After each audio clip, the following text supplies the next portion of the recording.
give us another 30 seconds or so, and we're going to get underway. Just letting a few more in the room. I'm really proud of you.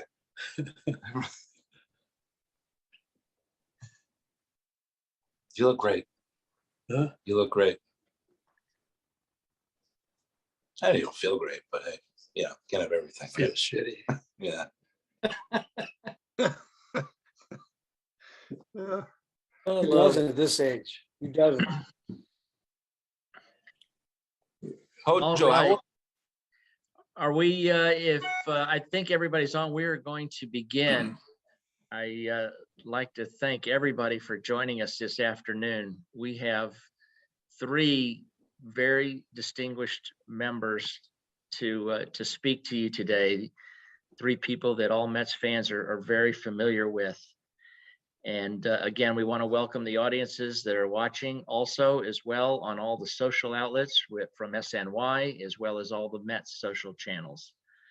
I'm going to introduce each guest individually, and then we're going to ask them to make a couple remarks, our three guests, and then we'll go into a Q&A. So with that time, remember to use the raise your hand tab at the bottom of your screen, and we will be glad to call on you.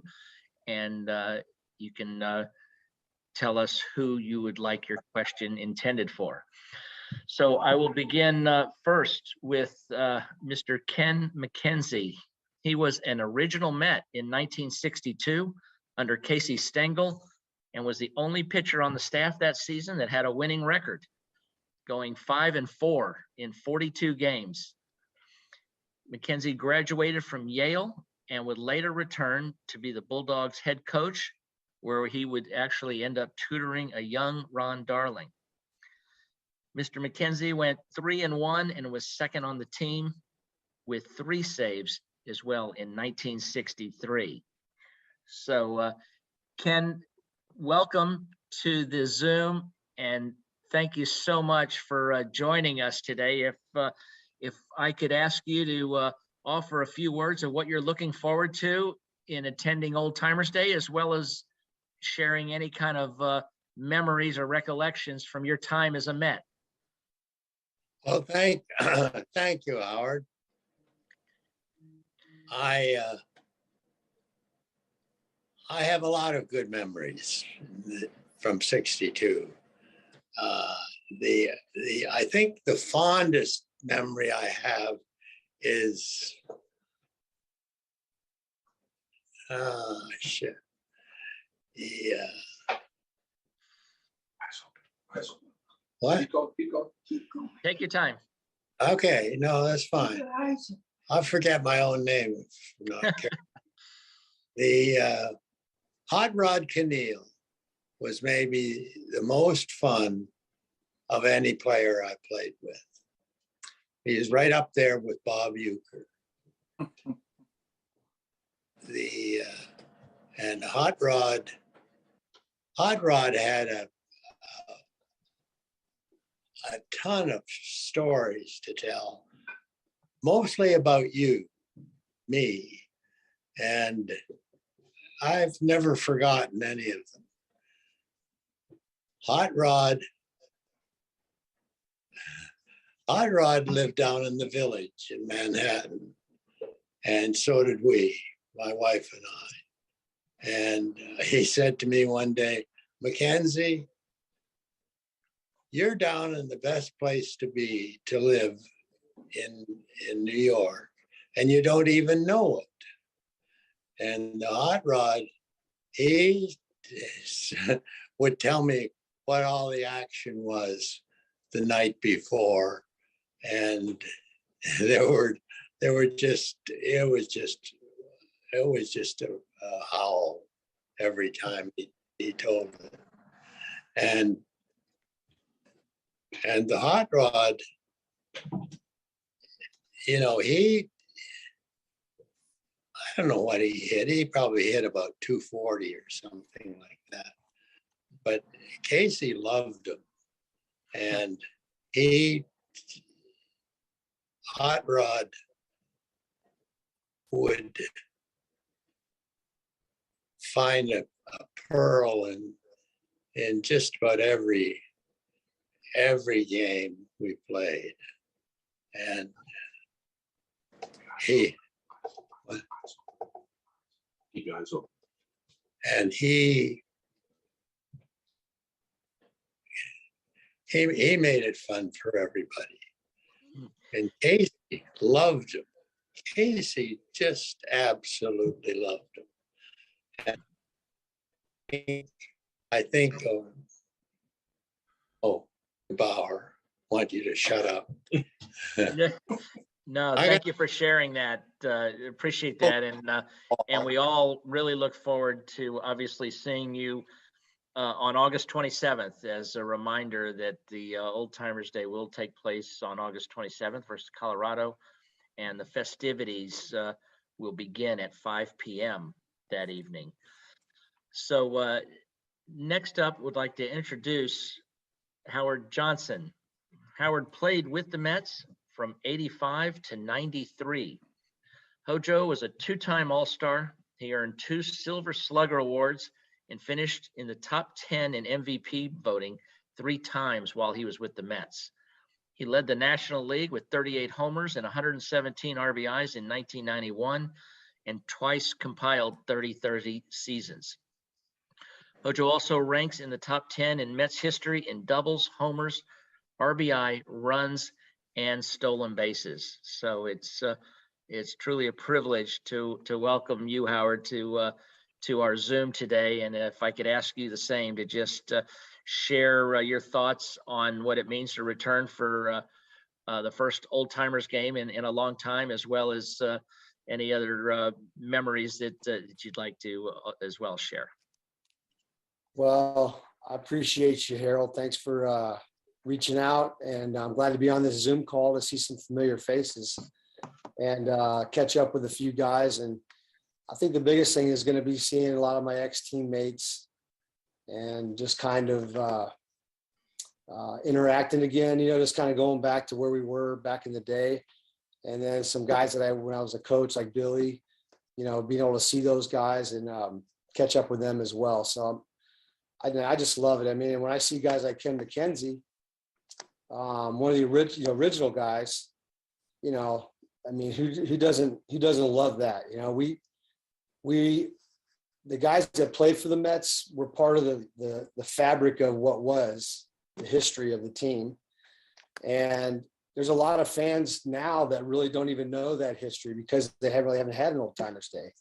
And so now that that's back, and you're going to see a vast number of guys, I'm sure, be out there for it, and the fans will show up, and I'm excited to see that too. I'm excited to see how the fans react to all of us, because we all have different memories and things. Some of us good, some of us bad. I had some bad ones, I tell you that, but I just love the fact that we're going to get to New York again and see. The people, there are people, I'm excited about that. And I want to thank my teammates and, a lot of fans out there that, with our family this last year when Tanner had that unfortunate accident with his foot. And that's a big deal for us. And I'm excited that, he's going to get a chance to see me play Old Timers Day. So right now I'm just a figment of his past. I'm Papa HoJo. That's what I am. So it'll be great to be out there and be around people, and looking forward to it. Yes, thank you, HoJo. That'll change in August when you're able to take the field again. And last, but of course not least, I'd like to introduce Billy Wagner. Ooh. Billy was the Mets closer from 2006 to 2009, including the 2006 National League East Championship. He is one of 5 relievers in team history with 100 or more saves. Billy struck out 230 batters in 189.2 innings and posted a 2.37 ERA during his time with the Mets. He was a 2-time All-Star, and he received recently 51% of the vote for Baseball Hall of Fame induction this past January in his 7th year on the ballot. So that is trending correct, and we know a call from the Hall is in your future. So with that, Billy, I'd love to turn it over to you to speak about your thoughts about coming back to Old Timers game, as well as any other memories you'd like to share. Well, Harold, thank you for including me. I'm like HoJo. I'm excited to get back and see the fans, but really just see old teammates. I'm a historian fan of the game, so being able to hear their stories and kind of relive it, for my father and my grandfather, who always told me about their favorite players, to be around some of those guys and just to catch up with guys that I haven't seen since retirement. It'll be great to get back. It's just to see HoJo, to see some of these guys that were my heroes growing up, and I had so much respect for. I'm excited to see those guys, and my time in New York was tremendous. I loved every bit of it. Coming from Houston and Philadelphia and smaller markets from Southwest Virginia to show up in New York, I grew to very fond of New York, and I had a lot of help and guidance when I was there. And so to see Jay and some of these guys from the past, I'm really excited. Excellent. Thank you for that, Billy. We're going to move on to our Q&A portion. Again, reminder, use the raise your hand tab at the bottom of the screen, and please indicate who you are directing your question to. We'll start with Eddie Coleman. Ed, your line is open. Thanks, Harold. Good to see all you guys. I have a question for each guy. So, Ken, I'll start with you. I wondered, you pitched for the Mets in 2 years when they lost 231 games, and you got out of New York with a winning record, 8-5 and 4 saves. So exactly how did you do that? Well, which was the hardest part? I think George Weiss told me in spring of 63 that I was lucky. And I said to him, Mr. Weiss, I was trying to get a raise, and he didn't like to give out raises. And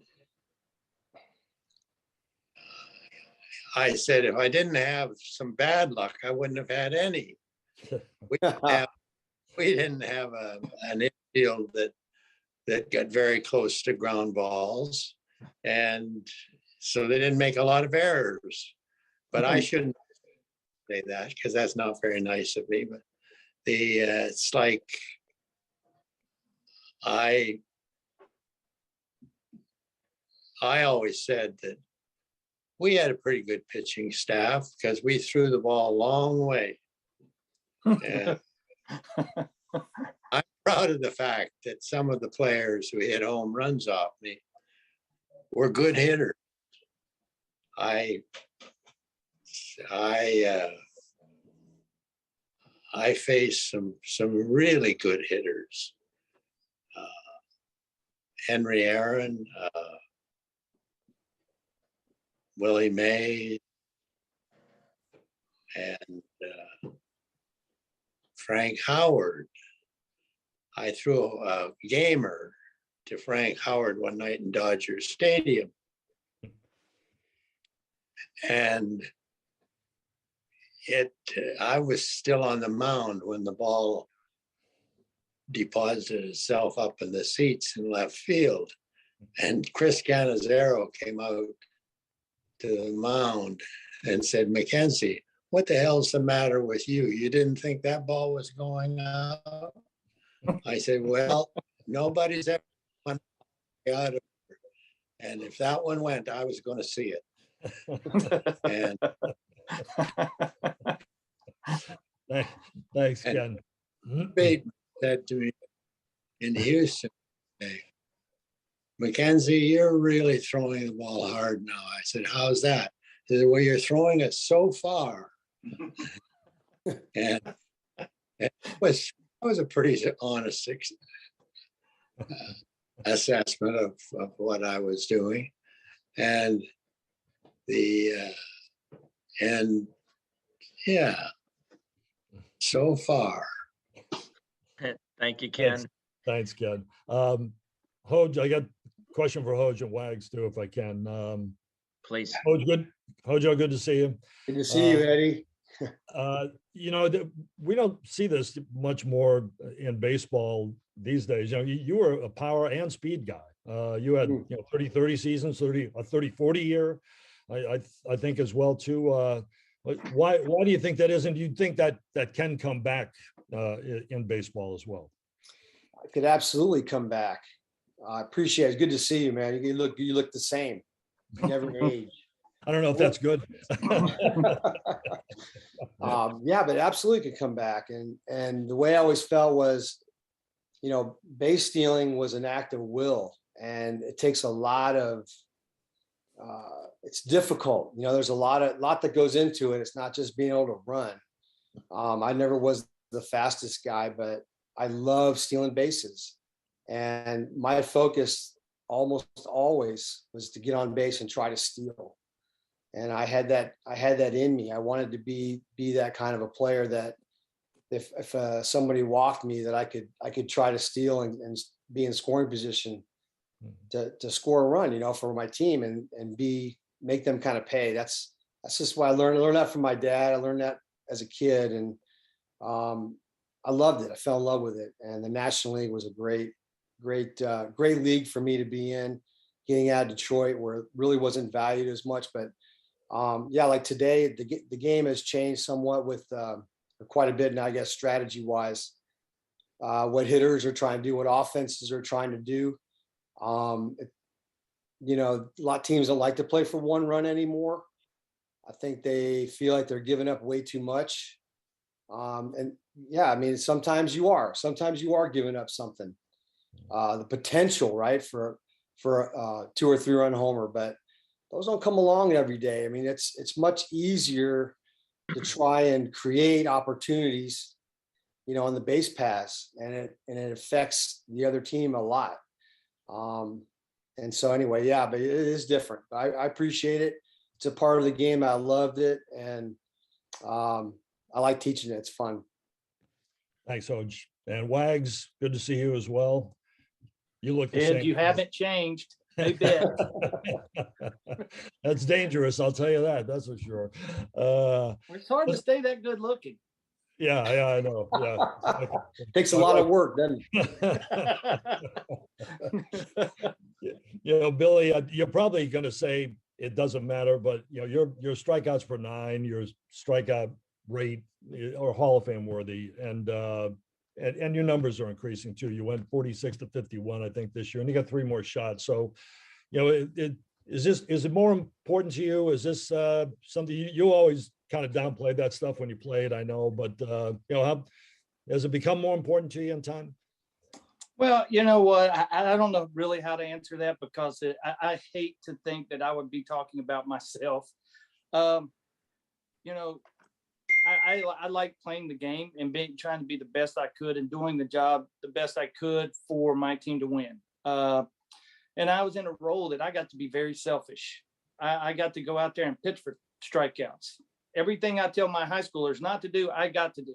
So, it was unique. And I was blessed. I had some great teams that played behind me that, made great plays, made me look really good, gave me a lot of opportunities. The guys in the bullpen, I mean, they don't get enough credit that they deserve to, that made me look good. And, I'm just blessed. I mean, I don't know how. I think downplaying is the best way, because you don't want to be heartbroken when it gets to that point and, it doesn't happen. But, I'm trending in the right way. I've got a lot of good people that have said really nice things about me. So, I'm excited. And by the way, if you guys see me writing on here, I'm writing everything that HoJo and Ken say, because I'm telling these young guys quotes from them about being a base stealer and things like that. I'm always learning and trying to get things better. So, don't think I'm not paying attention, because I am. I'm just, I'm really excited to be here and to get to be interacting with some of my heroes.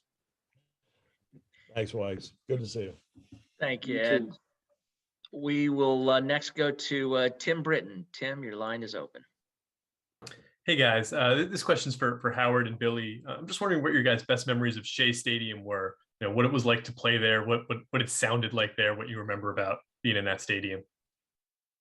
And well, I mean, I remember that stadium being massive, and it shook when the people were really like riled up. You know, in the World Series, it was incredible what was going on during that Game 6, especially. But just a loud ballpark. Not so much anymore. Do you see that here the airplanes crossing? I think that was a big deal back in the day. You know, you could be in the dugout and look out across and in the deep left field and see airplanes approaching and knowing that they were going to pass almost directly over you and be so loud that the place just vibrated. And I never forget, Keith told me, Hernandez, he said he wanted to hit when the plane went over, because if he mishit the ball, they would never really hear it. They would be a little off their game, you know? So I was like, that's pretty good. I mean, who thinks of that, you know? Keith thinks of that stuff. So anyway, that was my good memories. I think my memories were, I made my debut in New York against the Mets. So it's always going to be fun facing Rico Bronya. He almost takes me deep, but who cared, right? This is my debut. I was throwing it as hard as possible. And plus, you know, at that point I was throwing strikes, so everybody was all excited. So, but then, you know, I think, you know, in that 06, I don't know if I've ever been a part of that passion of a crowd who, when you walked onto the field, I mean, they loved every bit about you. And I mean, they wanted nothing but success. And I mean, the stadium rocking, the planes going over, I mean, there was nothing like Shea Stadium. I mean, it's always going to be special. I love the old ballparks. I mean, when that, you know, HoJo is exactly right. That there's nothing quite like that. That I get goosebumps thinking about the energy that crowd brings to you when you stepped out there and seeing the stadium rock, and it was just an awesome environment. Thank you. Thank you all for that. Next up, let's go to Mark Roseman. Mark, go ahead. Thanks, Harold. I got one for each of them. I'll start with HoJo. HoJo, first off, I'm glad that Tanner's doing well. Good to see you again. You're part of the 93 Mets, and if I remember correctly, I think it was the 20th anniversary of the Mets versus A's. So that was the old timers theme. What do you remember being a player and seeing the 73 Mets coming out 20 years later against the 73 A's? Man. Well, I grew up in west coast of Florida in Clearwater, but I was always an A's fan as a kid because that's when they were great, you know. So I got to see some players that I idolized when I was a kid, and you know, like Billy said, I love watching old games from the 70s. You know, even in the 60s, you know, color TV and everything started coming around. So there was a lot of things going on baseball wise. It was a much cleaner game to watch, like especially on television. Nowadays it's kind of broken up a little bit, but I just remember seeing all those players out there, and it just makes you think like when you were a kid, and it touches that part of us that propels us and drives us to play that game, the game that we, you know, grew up as a kid doing. And now we're getting a chance to play it and getting paid to play it. But we're still that kid inside, you know, because when those guys walk on the field, you feel it, you feel something. And that's what it's going to be like when we get out there on Old Timers Day. And Billy, for you, you know, Eddie mentioned the Hall of Fame and, you know, your numbers. You ever wonder what your career might have been had you not broken your right arm at age 7? I try not to, because I don't know if it could have been any better. Shoot, I mean, that was a life-changing moment that you didn't even know. You know, it's just, you know, a blessing. I think I don't try to think of that because it couldn't have been any better. And lastly, for Ken, you know, obviously there were so many great Casey Stengel quotes. I think the one for you was when you signed with the Mets. He said that you are now officially the lowest paid graduate of the Yale class of '56. What's your fondest memory of Casey Stengel? Well, I think Casey didn't have one memory. He had a lot of memories. Paul, if you can adjust the phone there so we can hear Ken.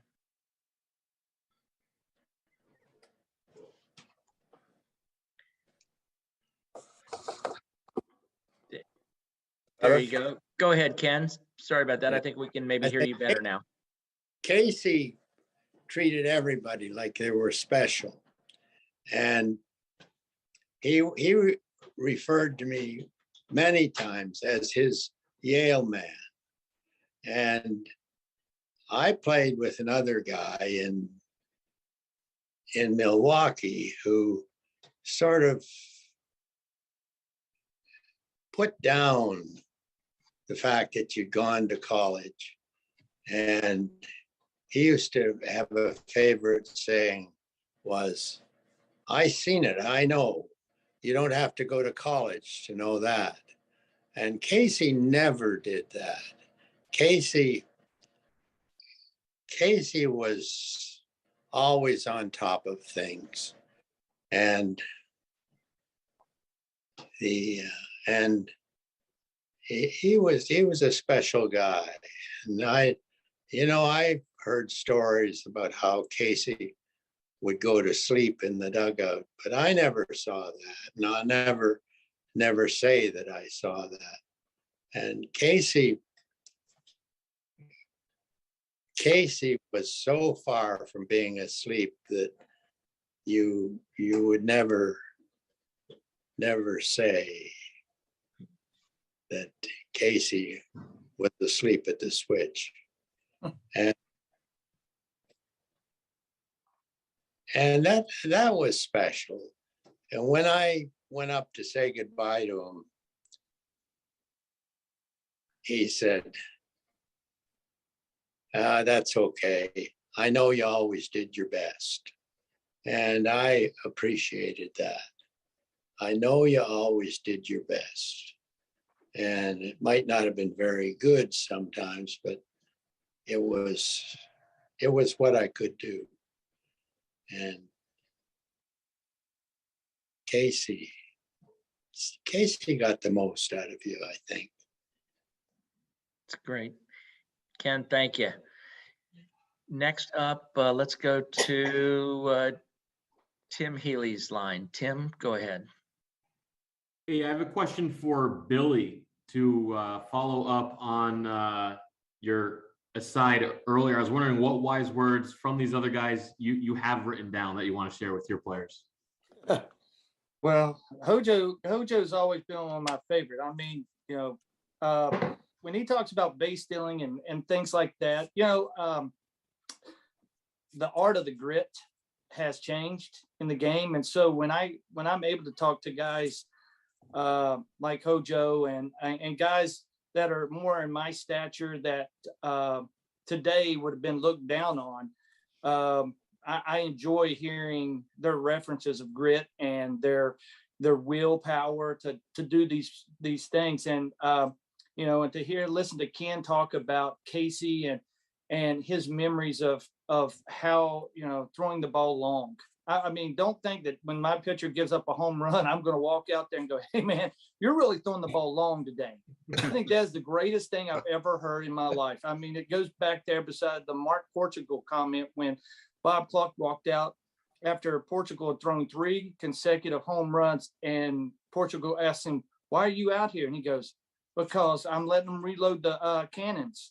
I think those are the greatest comments to be icebreakers. And so, I don't know everything, but I know people that didn't know a lot more than me. And when I hear them talk, I like to write down what they're saying. And so when I hear HoJo and Ken and these guys say things, I like to put that down and file it back, because those are just the greatest memories.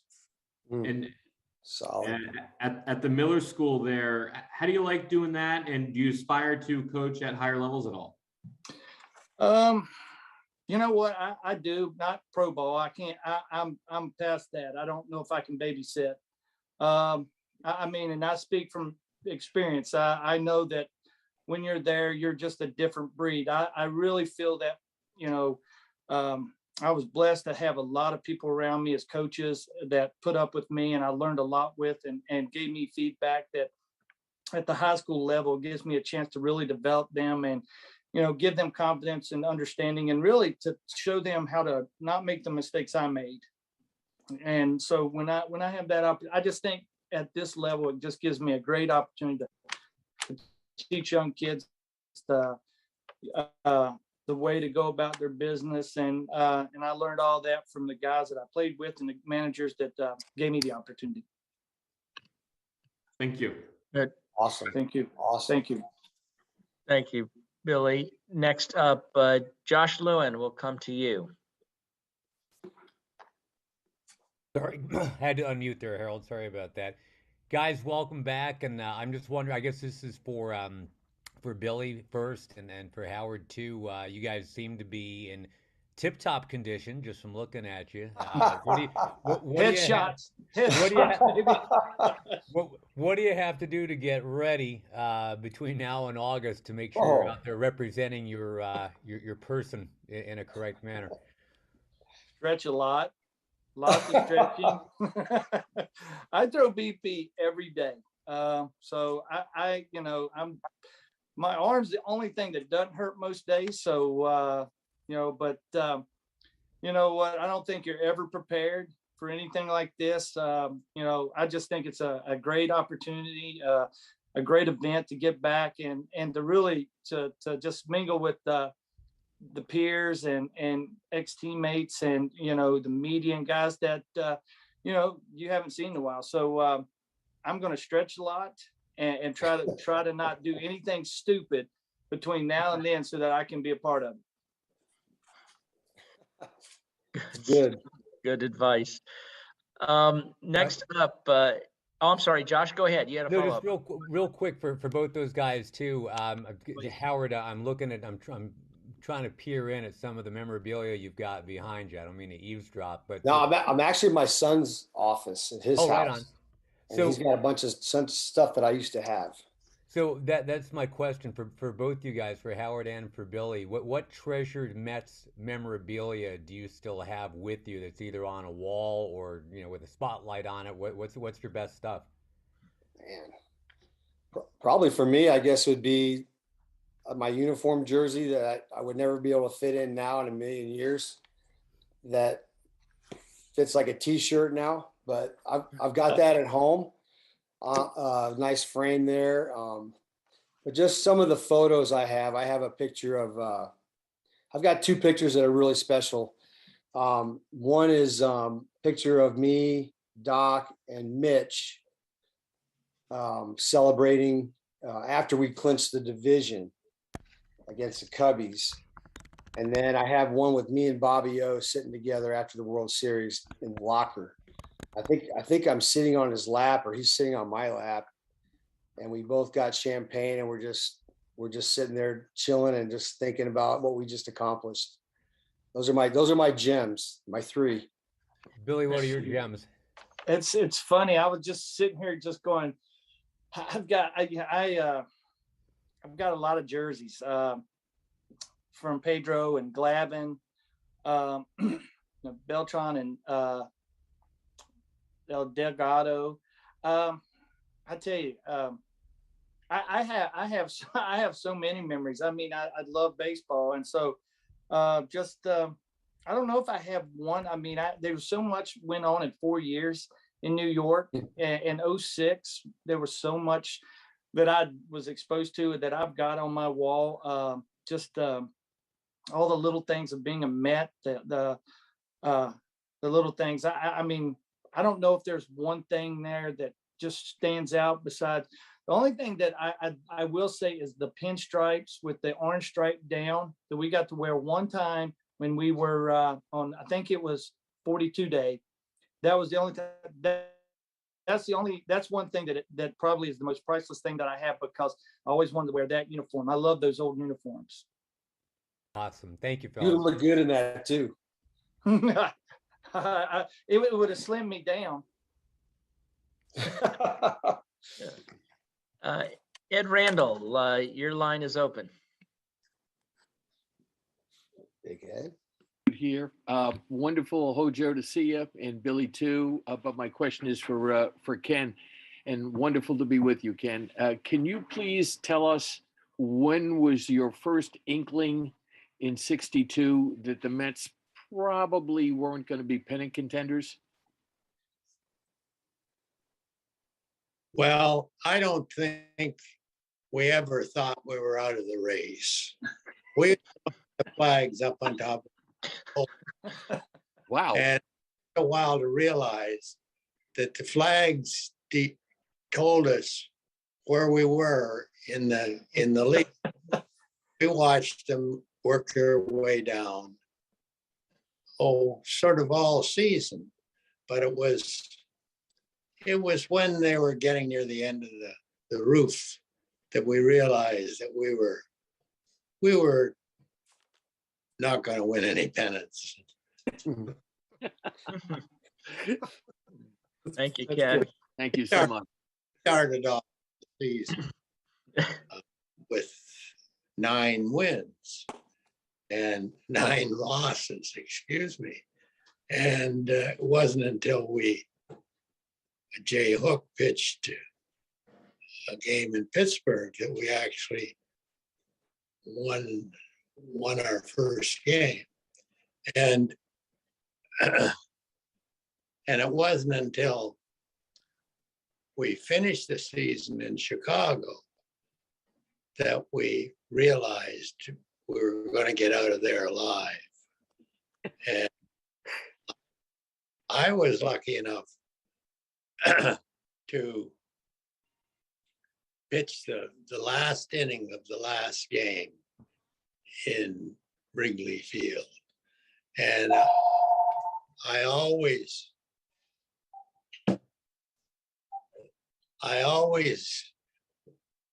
appreciated the fact that I actually pitched some baseball in Wrigley Field.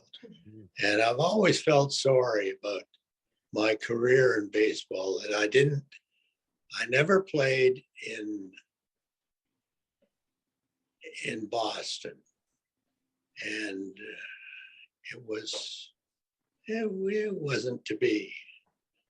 And there's some great history in the National League,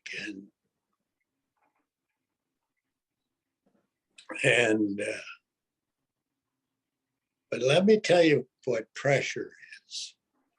Pressure is facing Bob Buell the last day of the season when he's 0 for 69. If I'm giving up a base hit to Bob everywhere, and that for me was real pressure. Yeah, that's fun. Good one. Thank you, Ken. You gotta write that down, Billy. That was a good one there. Yeah. Great stuff. Mark Healy, your line is open. Well, good morning. This is good afternoon. It's morning for me. Good afternoon to everyone. It's great to see everybody. Ken, HoJo, of course, I covered with the Cyclones, and Billy. My question's for Billy. It's great to see everybody, but my question's for Billy. When you only pitched 4 years in New York, and I think that for all of the success that you had in Houston, I know that as your candidacy for the Hall of Fame becomes more and more, I think, prevalent, I think that the Met fans have really, it seems to me, just based on my interactions with them and a column that I wrote a couple of months ago about why you should be in the Hall of Fame. Does it mean something special to you that so many Met fans have supported your candidacy for Cooperstown? Oh, absolutely. Hey, and thanks for the article. Yes, it does. I mean, it's funny, a short time, but like you were saying, Mets fans are so passionate. and they like blue collar. They like those grinders. They like those guys, and I fit that mold. And so, I was always interactive with the fans, and I mean, shoot, if you had a bad game, go to the deli the next day, you're going to hear about it. If you had a good game, you're going to hear about it. So that's where I'm from. I mean, I'm from a small town in Southwest Virginia, so everybody knows everybody. So being in New York City was like being in that small town, and so interacting was just part of it. And everybody was passionate about their baseball as like they are on all their sports. But I tell you, just going around, I think more people always say they recognize me as a Met more than anything any other place that I've been. So yeah, it's hard not to really embrace that moment and all the things that happened in that little short time. Good. Thank you, Billy. And also would like to thank Ken and HoJo as well. Thank you all for joining us. We really look forward to seeing you in August on this special night. And again, for sharing all these memories and stories. I know everybody appreciates hearing all of them. As a reminder, we're going to ask the three alumni to stay on this Zoom along with some other staff, as we're going to continue to do a couple additional things. And I appreciate once again all the media that have joined us today. So this will conclude our Zoom, and we will hopefully see everybody soon. They're gonna do something else. Yep, you guys stay on.